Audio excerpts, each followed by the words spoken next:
My name is Justin Longo, and this is how I came to be a voluntarist.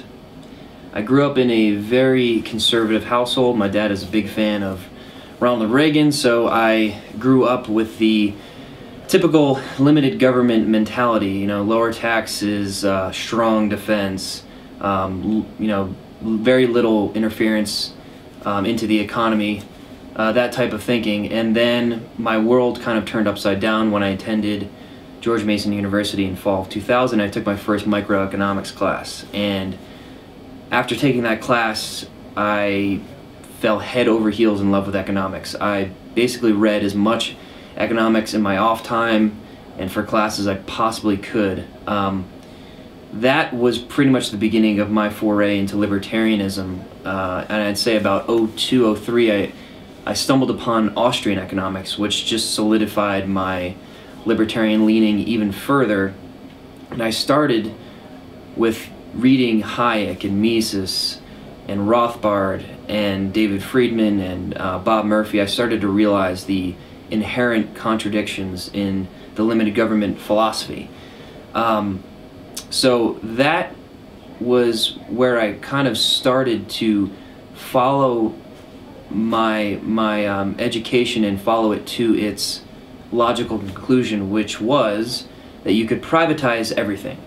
And after several years, I came to this conclusion, and about 05, I kind of adopted the moniker anarcho-capitalist or voluntarist or market anarchist, whatever you'd like to call it, after reading, For New Liberty by Rothbard and, The Machinery of Freedom by Friedman and everything like that.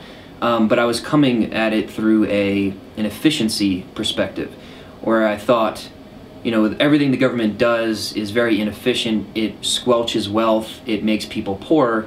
So now that I know that we can privatize all goods and services, everybody would be much more prosperous, which is true.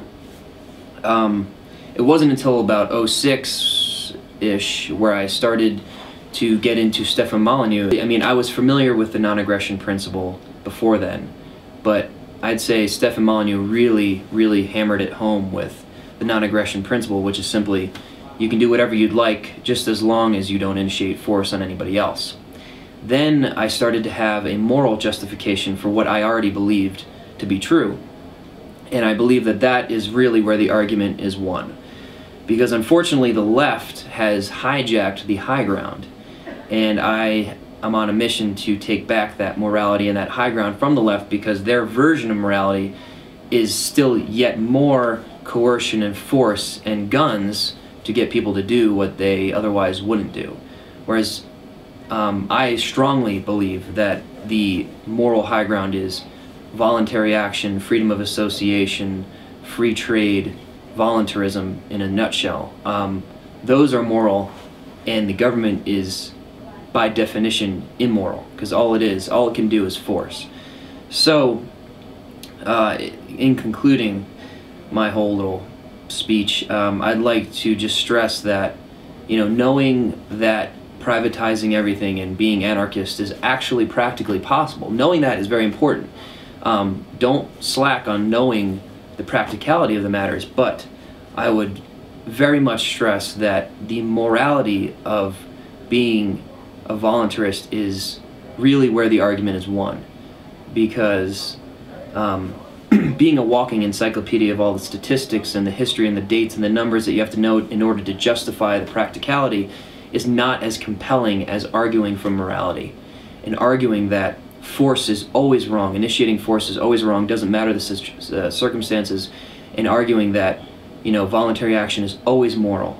That is much more compelling, and living that way, and living that lifestyle, advocating that lifestyle is so much more important and so much more effective in our quest for ultimate freedom. So shout out to Jason, Pete, and Adam at the Motorhome Diaries, because I think this is a great project, and keep up the good work, guys.